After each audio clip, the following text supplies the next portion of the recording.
Hello students, this is Nishant Katira welcoming you on Katira classes. વિદ્યાર્થી મિત્રો, એક નવો સ્વાધ્યાય અને એક નવી રીત આ વિડીયોમાં આપણે શીખવાના છીએ.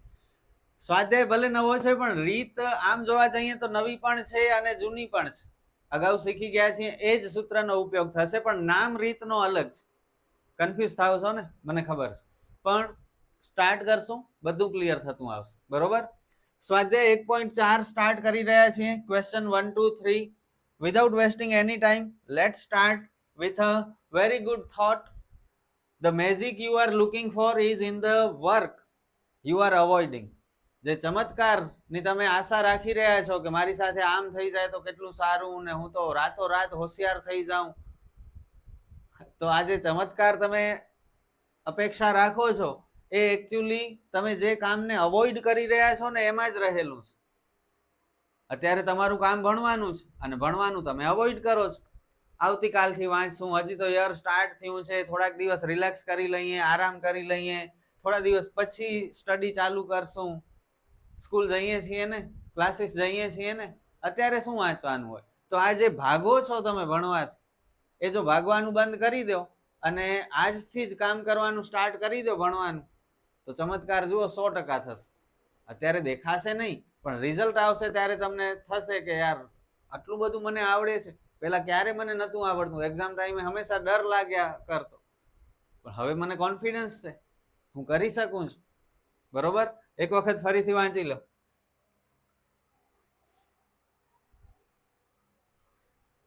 અને આ સાથે સ્વાધ્યાય 1.4 નો ફર્સ્ટ સમ. મધ્યમ વર્ગના કુટુંબોની અંદાજપત્ર તપાસ પરથી નીચે મુજબ માહિતી મળે છે. તે પરથી વર્ષ 2013 સાપેક્ષમાં એટલે સરખામણીમાં વર્ષ 2015 જીવન નિર્વાહ ખર્ચમાં કેટલો ફેરફાર થયો તે સૂચકાંક મેળવી જણાવો. હવે જો આ નવી રીત છે, જીવન નિર્વાહ ખર્ચની રીત. જીવન નિર્વાહ ખર્ચની રીત એક નવી મેથડ. શું છે આ મેથડમાં, શું અલગ છે, બધું તમને કહું. ઓકે, આગળ વધીએ. જો વર્ષ 2013 દરમિયાન કોઈ એક કુટુંબની ખર્ચપાત્ર સરેરાશ માસિક આવક ₹15,000 હોય તો વર્ષ 2015 દરમિયાન જરૂરી ખર્ચપાત્ર સરેરાશ માસિક આવકનો અંદાજ મેળવો. ભલે ન ખબર પડી રકમમાં, મને ખ્યાલ છે. હવે પહેલા તો તમને બે મેથડ છે એ કહી દઉં. જીવન નિર્વાહ ખર્ચની રીત શું છે ધ્યાન આપજો, બહુ સિમ્પલ છે. જીવન નિર્વાહ ખર્ચ ની રીતે સૂચકાંક. બરોબર? આ જીવન નિર્વાહ ખર્ચની રીતે સૂચકાંક શોધવાનું હોય તો બે રીતથી આપણે સૂચકાંક શોધી શકીએ. પહેલી રીત છે કૌટુંબિક અંદાજપત્રની રીત અને બીજી રીત છે કુલ ખર્ચની રીત. માત્ર એક્સેપ્ટ કરતા જાવ. અત્યારે કન્ફ્યુઝન થાય છે, મને ખ્યાલ છે, બધી કન્ફ્યુઝન દૂર થઈ જશે પણ થોડો ટાઈમ આપવો પડશે. તો જીવન નિર્વાહ ખર્ચની રીતે સૂચકાંક શોધવાનું હોય તો આ બે માંથી કોઈ એક રીતથી આપણે સૂચકાંક શોધી શકીએ. હવે બંને રીતના સૂત્ર જ, સૂત્ર નવા નથી, અગાઉ આપણે શીખી ગયા છે. કૌટુંબિક અંદાજપત્રની રીતનો સૂત્ર શું છે ખબર છે? અગાઉ જે આપણે ભારિત સૂચકાંક શોધતા હતા ને, સેમ એ જ છે. શું હતો એ સૂત્ર? કયો તો ભારિત સૂચકાંક, ભાર આપેલા હોય અને સૂચકાંક શોધતા હતા. મને ખ્યાલ છે, ભૂલી ગયા છો તમે લોકો. I બરાબર સિગ્મા IW છેદમાં સિગ્મા W. 100 નહીં કરતા, ગુણ્યા. ઓકે, હવે જ્યારે રકમમાં ભાર આપેલું હોય તો આ રીતથી દાખલો થશે અને જ્યારે રકમમાં ભાર ન આપેલું હોય તો આ રીતથી દાખલો થશે. ઓકે, હવે આ I કેમ શોધાય એ તો તમને આવડે છે ને. I એટલે સૂચક, સોરી, અહીંયા I એટલે શું? P1 છેદમાં P0 ગુણ્યા 100 અને W એટલે શું? ભાર. ભારનો સૂત્ર ડાયરેક્ટ ન આપેલું હોય તો P0 Q0. આ બધા નાના સૂત્ર છે જે અગાઉ આપણે જોઈ લીધા છે. અને કુલ ખર્ચની રીત, અહીં બે સૂત્રનો ઉપયોગ થશે. વળી એની અંદર બીજા બે સૂત્ર સર? હા, પેલો છે લાસ્ટ યરનો IL, પણ અહીં L નહીં લખીએ. શું હતો? લાસ્ટ યર ને પાસ છે ને મને યાદ જ નથી રહેતા અને યાદ રાખવાની જરૂર નથી. સિગ્મા PQ છેદમાં સિગ્મા PQ. લાસ્ટ યરમાં 1000. ઓકે, અને પાસેનો IP, પણ અહીં P નહીં લખીએ. આ પણ સિગ્મા પી ક્યુ છેદમાં સિગ્મા પી ક્યુ, અહીં 1101. ક્લિયર? હવે ક્યારે આ લાસ્ટ પિયર નો ને ક્યારે પાસેનો સૂત્ર વાપરી? તો રકમમાં જો માત્ર આધાર વર્ષનો જથ્થો આપેલો હોય, ભાવ તો હશે બંને વર્ષના જ, પણ જથ્થો આધાર વર્ષનો હોય, જો Q0 તો આ લાસ્ટ પેયરનો સૂત્રનો ઉપયોગ કરશે. અને રકમમાં ભાવ તો બંને હશે, આધાર વર્ષ અને ચાલુ વર્ષ, પણ જથ્થો ચાલુ વર્ષનો હોય Q1 તો આ પાસેનો સૂત્રનો ઉપયોગ કરશે. સમજી ગયા? ફરીથી એક વખત ઝડપથી રિવાઇઝ કરી લઈએ. જ્યારે રકમમાં આપણને જીવન નિર્વાહ ખર્ચની રીતે સૂચકાંક શોધવાનું કે તો આપણે બે રીતે સૂચકાંક શોધી શકીએ, એક કૌટુંબિક અંદાજપત્રની રીતથી અને બીજી કુલ ખર્ચની રીતથી. કૌટુંબિક અંદાજપત્રની રીતમાં કંઈ નથી, ભારિત સૂચકાંકનો જે સૂત્ર હતો એનો જ ઉપયોગ કરવાનું છે, અને કુલ ખર્ચની રીતમાં લાસ્ટ પેયર અથવા પાસેનો ઉપયોગ કરવાનો છે. હવે આ બંનેમાંથી કઈ રીતનો ઉપયોગ કરવો એ ક્વેશ્ચન ઉપર ડિપેન્ડ કરે છે. બરોબર? ખબર પડી ને? તમારા મોઢા ઉપરથી એવું લાગે છે કે કંઈક તમે નવું જ જોઈ રહ્યા છો, કંઈક અલગ જ જાદુ ટોણા જોઈ રહ્યા હો, તમે કંઈક મિસ્ટ્રી જોઈ રહ્યા હો એવું લાગે છે, ઉપરથી જતું હોય એવું લાગે છે. કઈ વાંધો નહીં, થોડોક ટાઈમ આપો, 5 થી 10 મિનિટ હજુ જવા દો, બધું ક્લિયર થઈ જશે. જુઓ આ ફર્સ્ટ સમ, મધ્યમ વર્ગના કુટુંબોની અંદાજપત્ર આ રકમ આપણે વાંચી લીધી. ભલે માહિતીમાં શું કહ્યું છે? સમૂહ. સમૂહ એટલે કેટલીક વસ્તુઓ આપેલી છે, ખોરાક, બળતણ, વીજળી, ભાડું, કપડા અને પરચુરણ. સાથે ભાર આપેલા છે. તો બસ ભારને જોઈને જ ખબર પડી ગઈ આપણે કે જીવન નિર્વાહ ખર્ચની રીતે સૂચકાંક શોધવાનું છે. તો બે માંથી કઈ રીતનો ઉપયોગ કરશું? બોલો. ભાર છે એટલે કૌટુંબિક અંદાજપત્રની રીત. ઓકે, તો આ રીત અત્યારે જરૂર પડશે નહીં. અને 2013 અને 15 નો ખર્ચ રૂપિયામાં આપેલું છે, રૂપિયામાં હોય એટલે પી પ્રાઇસ. 2013 એટલે આધાર વર્ષ P0, 2015 એટલે ચાલુ વર્ષ P1. ઓકે, આઈ ડાયરેક્ટ નથી આપેલું તો આઈ તો આપણે શોધી લેશું, P1 છેદમાં P0 ગુણ્યા 100. બધું જ સિમ્પલ છે, કોન્ફિડન્સ જોઈશે. સમૂહ ભાર આ આવશે P0, P1, અહીં આઈ શોધવું પડશે, અને છેલ્લે IW.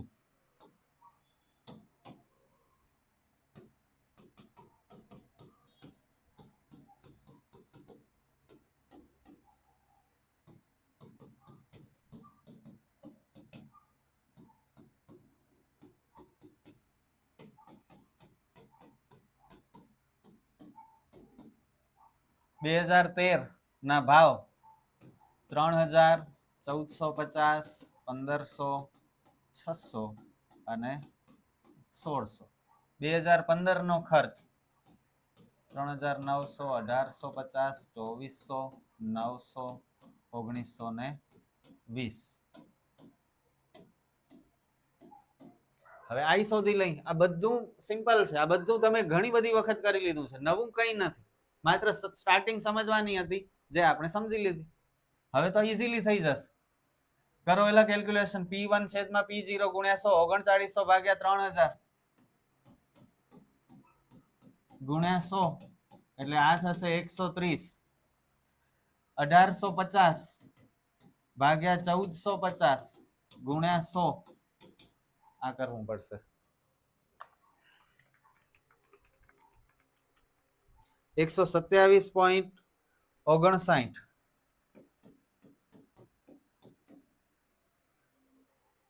રાઉન્ડ ફિગર કરવું હોય તો 127.6 કરી શકો, ચાલશે. ચલો અત્યારે 2400 ભાગ્યા 1500 ગુણ્યા 100 એટલે આ થશે 160. કન્ફર્મ કરી લઈએ. 900 ભાગ્યા 600 ગુણ્યા 100 એટલે આ થશે 150, 150. અને 1920 ભાગ્યા 1600 ગુણ્યા 100, 16 × 32, 320 વધ્યા એટલે આ થશે 120.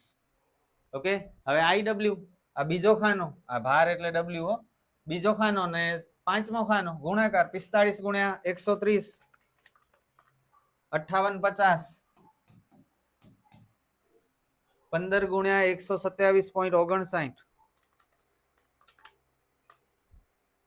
1913.85 રાઉન્ડ ફિગર લઈ લઈએ. 1914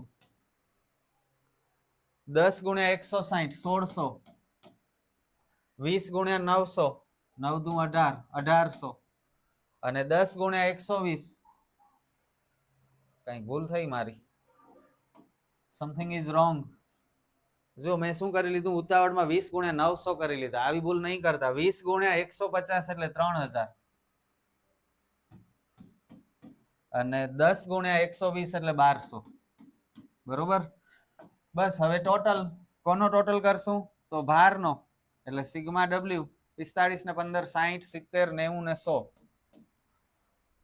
58 50 19 14 1600 3000 અને 1200 13564 સિગ્મા આઈ ડબલ્યુ 13564. ઓકે. અને હવે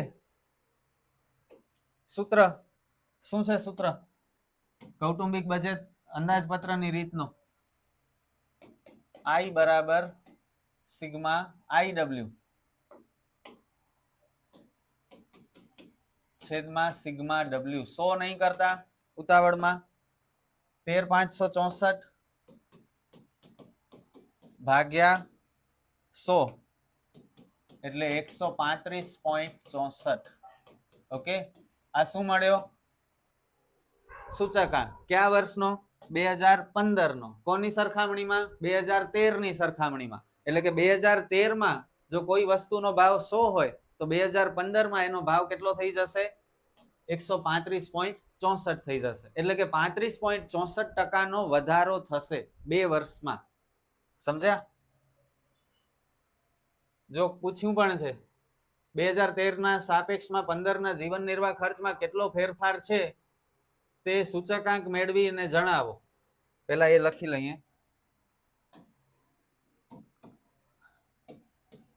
વર્ષ 2013 ની સાપેક્ષમાં એટલે કે સરખામણીમાં વર્ષ 2015 માં આપેલ વસ્તુઓના સમૂહમાં 135.64 માઇનસ 100 એટલે કે 35.64% નો વધારો થાય છે. ઓકે. હવે નેક્સ્ટ ક્વેશ્ચન. જો વર્ષ 2013 દરમિયાન કોઈ એક કુટુંબની ખર્ચપાત્ર સરેરાશ માસિક આવક 15,000 હોય તો વર્ષ 2015 દરમિયાન જરૂરી ખર્ચપાત્ર સરેરાશ માસિક આવકનો અંદાજ મેળવો. જો કોઈ એક કુટુંબ 2013 માં 15,000 રૂપિયા કમાતો હોય તો હવે આ જ બધી વસ્તુઓ 2015 માં એને લેવી હશે જેટલી 13 માં લેતો તો એટલી જ, ન ઓછી ન વધુ. 2013 માં 15,000 રૂપિયામાં આ બધી વસ્તુઓ લઈ શકતો હતો એની આવક પ્રમાણે, તો આ જ બધી વસ્તુઓ લેવા માટે એની આવક કેટલી હોવી જોઈએ 2015 માં? તો સિમ્પલ ગણિત છે. ખર્ચમાં કેટલો વધારો થયો? 35.64% નો વધારો થયો. તો આવકમાં પણ એટલો જ વધારો કરી નાખીએ તો એ કુટુંબને વાંધો આવે નહીં આ બધી વસ્તુઓ ખરીદવા માટે. અને જો એની આવક એટલી ન વધે 35.64 જેટલી, તો પછી એનું જીવન ધોરણ નીચું હાલી જાય. પછી એને થોડું કરકસર કરવી પડે, કોઈ વસ્તુ ઓછી લેવી પડે, કોઈ ક્વોલિટી નબળી લેવી પડે. સમજ્યા? અને જો એનાથી વધારે આવક થઈ જાય 35.64 તો કોઈ સવાલ જ નથી. તો આ બધી વસ્તુઓ એ લઈ જ શકશે. તો હવે ચેક કરીએ કે એની આવક કેટલી હોવી જોઈએ 2015 માં 2013 ની સરખામણીમાં. 2013 માં એની આવક કેટલી કહી છે આપણને? 15,000 કહી છે. ભાષા વ્યવસ્થિત લખશું. જરૂરી ખર્ચપાત્ર સરેરાશ માસિક આવક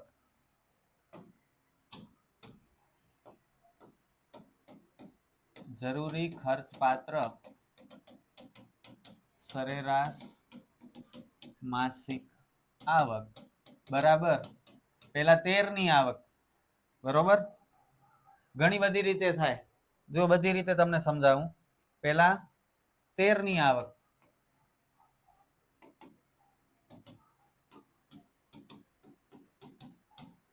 અને એમાં આપણે કેટલો વધારો કરશું? 35.64% નો વધારો કરશું તો એને વાંધો આવશે નહીં. 2013 ની આવક કેટલી હતી? 15,000. 15,000 ના 35.64 પ્લસ કરવાના. 15,000 ગુણ્યા 35.64%, એટલે 5,346 રૂપિયા એની આવકમાં વધવા જોઈએ,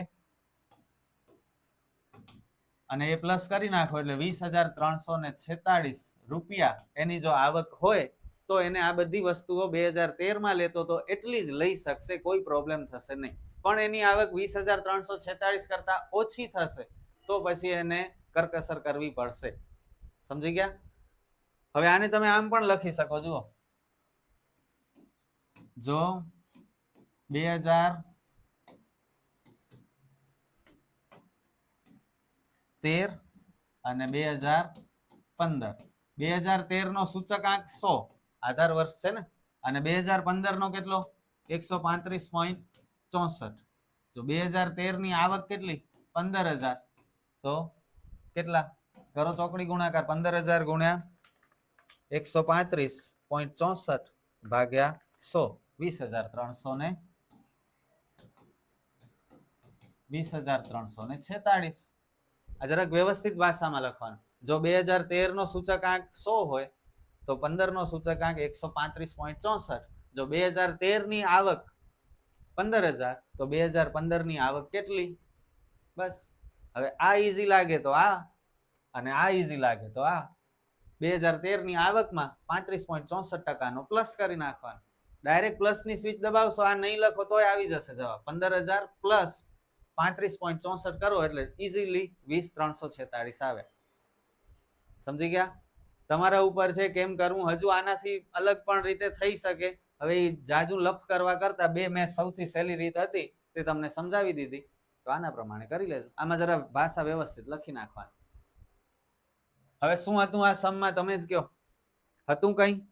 બહુ મોટો વિડીયો બની ગયો, હજુ તો એક જ દાખલો થયો છે, આટલો નાનો એ પણ, કારણ કે બધું સમજવાનું હતું એટલે. હવે ઝડપથી થશે. ખોરાકી ચીજોના ભાવ અને વપરાશની નીચેની માહિતી પરથી કૌટુંબિક અંદાજપત્રની રીતે વર્ષ 2014 નો સૂચકાંક ગણો અને તેનું અર્થઘટન કરો. હવે જો અહીં ચોખવટ કરી નાખીશ કઈ રીતથી?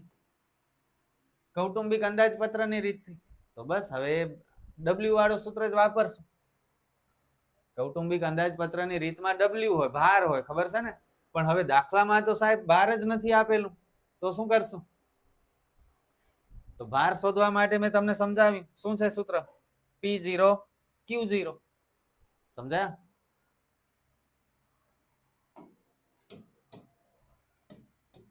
વસ્તુ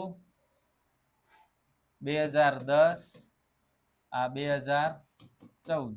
જથ્થો એટલે Q, 2010 આધાર વર્ષ છે એટલે Q0, ભાવ એટલે P0, અને ચાલુ વર્ષ 2014 એટલે P1. ઓકે.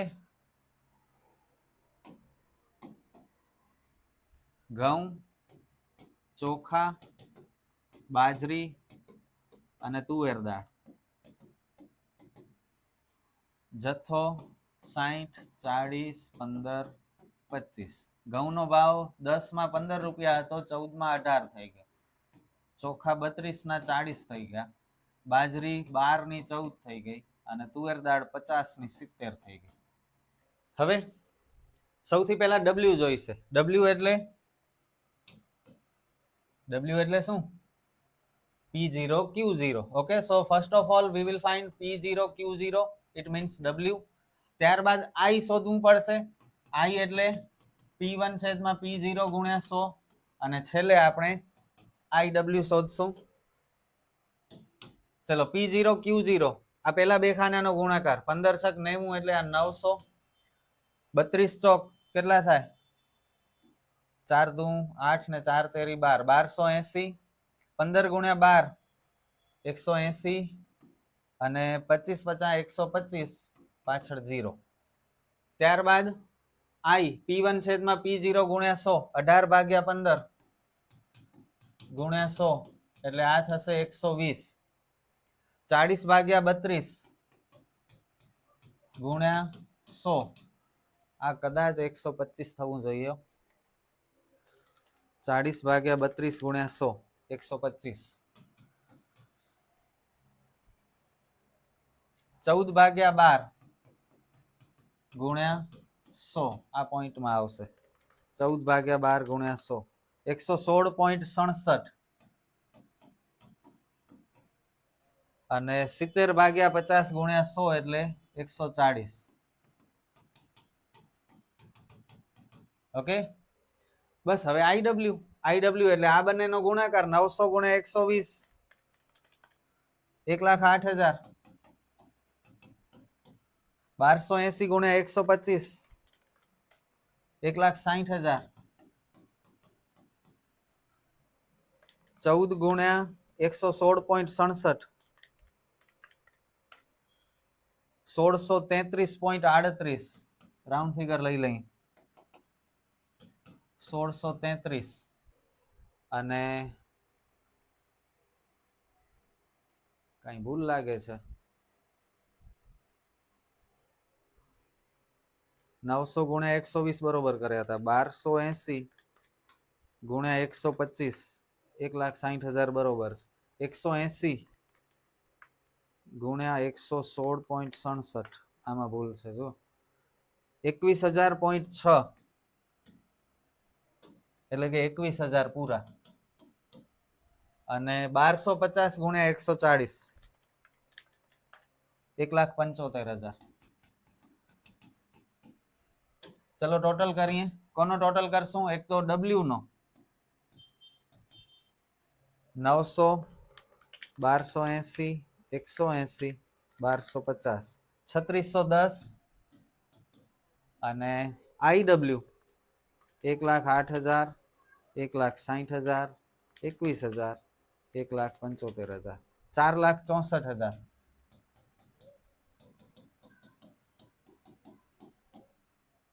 ઓકે, અને હવે ફોર્મ્યુલા શું છે? ફોર્મ્યુલા બોલો. કૌટુંબિક અંદાજપત્રની રીત છે સિગ્મા આઈડબ્લ્યુ છેદમાં સિગ્મા ડબલ્યુ ગુણ્યા 100 ના આવે આમાં. 4,64,000 ભાગ્યા 3610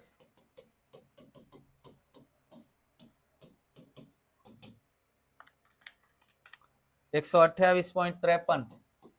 અને આ સાથે આપણો દાખલો પૂરો. અર્થઘટન કરવાનું છે કે નહીં? અને તેનું અર્થઘટન કરો. કરી નાખીએ અર્થઘટન. અર્થઘટનમાં સરખામણી કેટલી થઈ એ કહેવાની હોય તો 2010 આ બધી વસ્તુઓનો જે ભાવ હતો 2010 આધાર વર્ષ છે એટલે સૂચકાંક 100 હોય અને 2014 ચાલુ વર્ષ છે તો 2010 ની સરખામણીમાં 2014 કેટલો વધારો થયો? 28.53% નો વધારો થયો. બસ. આપેલ વસ્તુઓના ભાવમાં વર્ષ 2010 ની સરખામણીમાં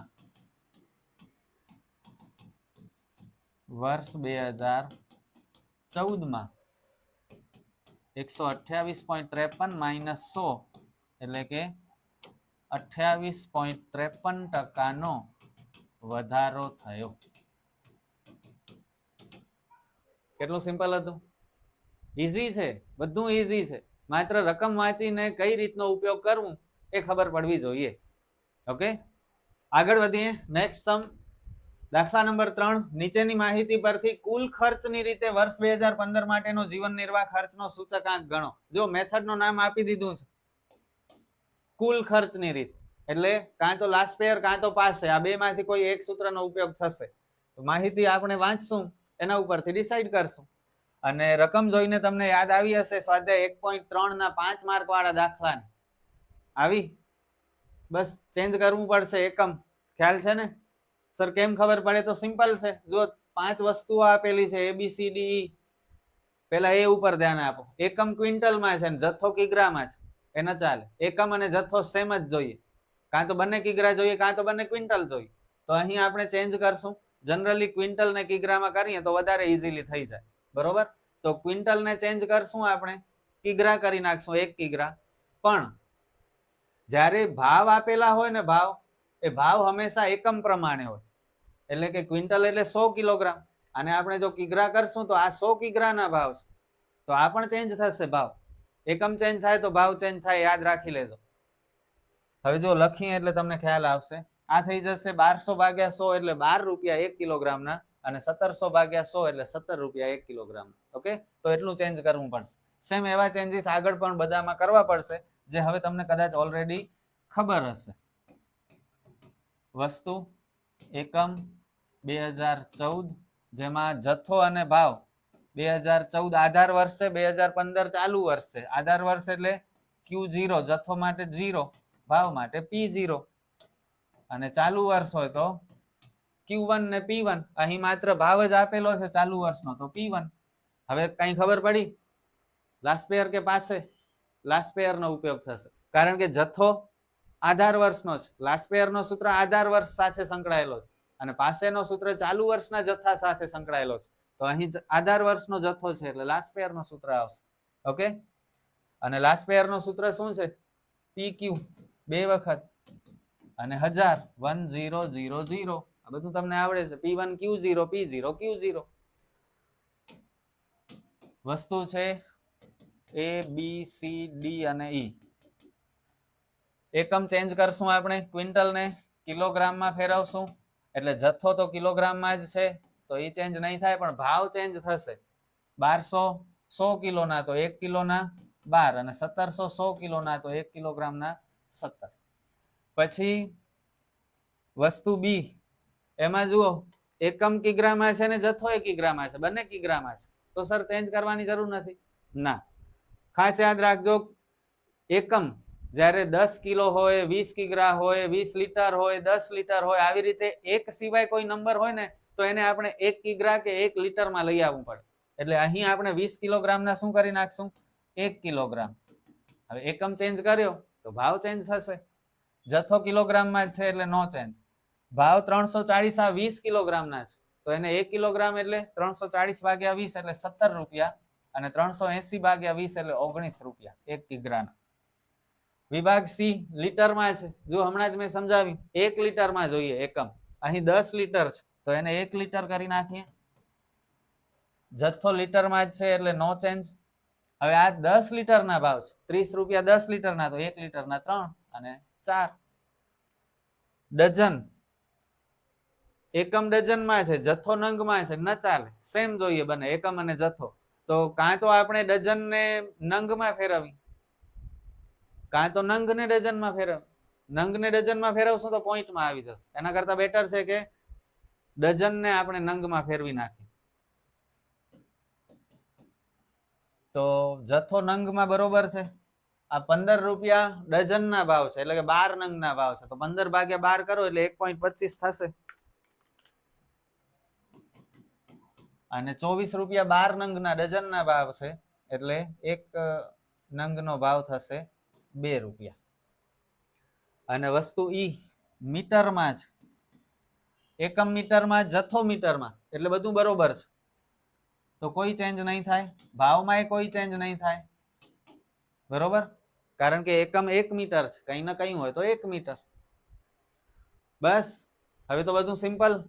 સૌથી પહેલા P1 Q0, એટલે આ પહેલો ખાનો ને ત્રીજો ખાનો, સોરી આ ત્રીજો ને પાંચમો ખાનો. 50 ગુણ્યા 17, 17 50 85, 850. 18 ગુણ્યા 19, 342.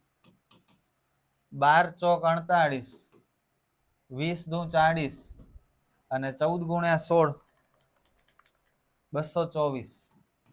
એવી જ રીતે P0 Q0, આ બંને ખાના 12 50 60 600. 18 ગુણ્યા 17, 306. 12 તેરી 36. 20 ગુણ્યા 1.25 એટલે 25, અને 14 ગુણ્યા 12, 14 દામ 140 ને 14 દુ 28 એટલે 169. ચલો આનો ટોટલ કરશું આપણે. સિગ્મા P1 Q0 850, 342, 48, 40, 224, 1504, અને 600 પ્લસ 306 પ્લસ 36 પ્લસ 25 પ્લસ 169, 1135.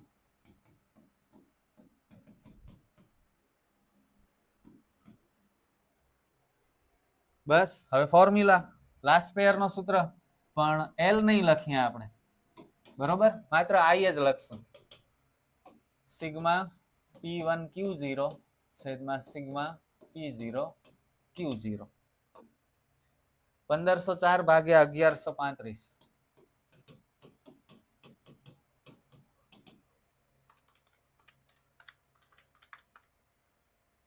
ગુણ્યા 100 ભૂલાઈ ગયા છો 132.51 that's it now the sum is over 3 સમ આપણે શીખ્યા અને ત્રણે ત્રણ સમ બહુ ઇન્ટરેસ્ટિંગ હતા ઈઝી હતા હાર્ડ ન કહેવાય કારણ કે અગાઉ આપણે પ્રેક્ટિસ કરી લીધી છે હવે તમને ડાઉટ હશે કે સર તમે શીખવાડો છો અમે જોઈએ છીએ ત્યારે બધું સમજાય છે આવડે પણ છે અને અમે કરી પણ શકશું પણ એક જગ્યાએ તકલીફ થાય છે ખાલી જો એ તકલીફ દૂર થઈ જાય તો અમને કોઈ ન રોકી શકે અને એ તમારી તકલીફ શું છે ખબર છે સમ જોઈને કેમ ડિસાઈડ કરશો કે કઈ મેથડથી કરવાનું છે કે નહીં તો બસ પ્રેક્ટિસથી જ થશે બીજો કોઈ રસ્તો નથી સમજી ગયા પ્રેક્ટિસ કરો બને એટલી વધારે થોડા ટાઈમે રિવિઝન કરો અને આપણે તો ફરી મળશું જ નેક્સ્ટ વિડીયોમાં બાકીના બે સમ સ્વાધ્યાય 1.4 ના શીખતા રહ્યો મહેનત કરતા રહ્યો ગુડ બાય